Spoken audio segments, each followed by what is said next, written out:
o posto que você vivia antes do sacrifício? Fala aí. Bem, eu comprei um apartamento para pagar em 20 anos aqui. E a última prestação era em 2029. Nós estamos em 2013. Aí surgiu a oportunidade da federação. Você já era da igreja? Já era da igreja. E não tinha condição de ter uma moradia? Não, essa aqui não. Comprei pela fé. Aí tinha que pagar até 2020. Morava de aluguel? Morava de aluguel aqui. Vivia de aluguel. Quantos anos de aluguel? Aqui no Rio foram só 7 anos, porque eu já tinha uma casa lá onde eu morava. Veio pra cá morar de aluguel? Vim pra cá e vim morar de aluguel. Aí comprou financiado para 20 anos. Comprei financiado esse apartamento que eu moro ali para 20 anos. Olha só, ele poderia aceitar isso, se conformar com isso.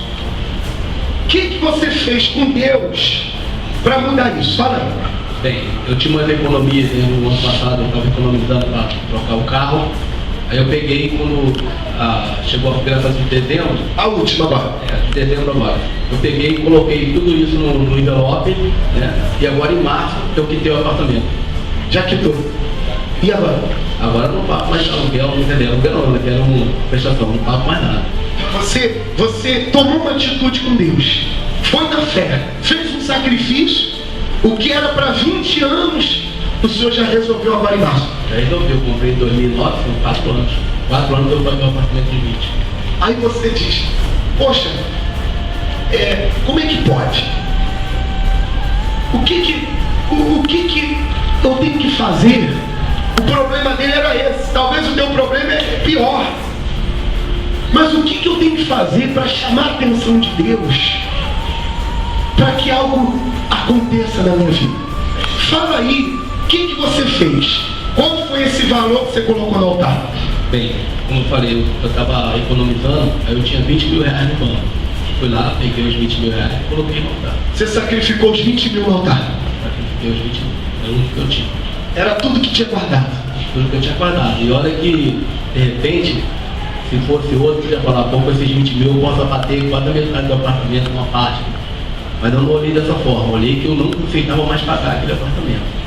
Aí eu peguei os 20 mil que eu tinha, do banco. Rapaz, você vai pegar esse dinheiro? Não pega. Não, pode deixar, pode me dar. Tive que avisar 2 dias antes para poder o dinheiro sair, porque ele não solta no mesmo dia. Aí avisei 2 dias antes, o cara, rapaz, é dinheiro, você vai sair na rua com o dinheiro, eu falei, pode deixar que eu vou com segurança. Minha segurança era Deus que tinha colocado no meu coração, que era o que eu tinha colocado no altar. Quando eu subi no altar, que eu peguei o envelope, né? Esse dinheiro estava lá, o dinheiro veio do meu coração, é aquilo ali que você tem que colocar. Então eu sabia que o diabo não ia colocar a mão. Inclusive, pastor, no dia que eu cheguei no banco, foi até um dia que eu encontrei com a dona Norma, lá no banco da Caixa Econômica. A Paulo estava lá pegando o dinheiro, o diabo, ele é tão sujeito, ele sabia que ele era para mim sacrificar, saiu uma briga dentro do banco. Saiu uma briga, briga dentro do banco, saiu uma briga dentro do banco. Mas sabe por quê, pessoal? Porque o mal, ele quer o oposto de Deus. Se Deus chama para o sacrifício, você acha que o diabo quer? Quer ou não quer, gente? Se Deus manda sacrificar, o diabo manda o quê?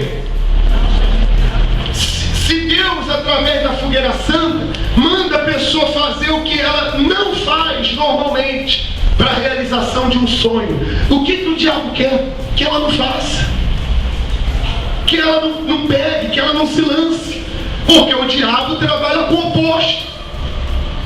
Aí o Senhor olhou para a briga, não olhou, veio e colocou no altar. Olhei para nada, eu sabia que aquilo ali era um sacrifício que eu tinha que fazer. Eu nunca tinha feito um sacrifício daquele. Foi o maior sacrifício que eu fiz foi, eu até botei carro, mas não foi nesse valor. Porque até hoje foi o maior sacrifício que eu fiz.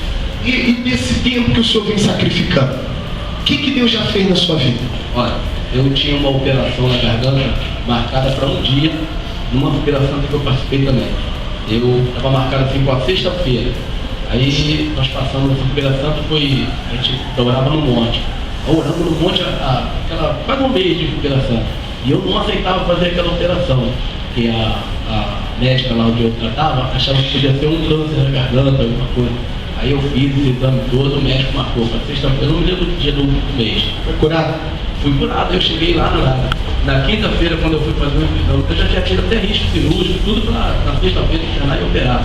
Na quinta-feira o médico foi fazer o último exame, aí eu já tinha determinado que eu não ia operar na sexta-feira. Na quinta-feira ele fez exame, repetiu os exames, me deu uma carta, falou, leva lá para o sua médica, que ela quer operar, falou para ela que você não vai precisar operar. Precisou mais. E não tem mais nada. Nunca mais voltou. Nunca mais. Está livre aí. Bem forte para Jesus, pessoal.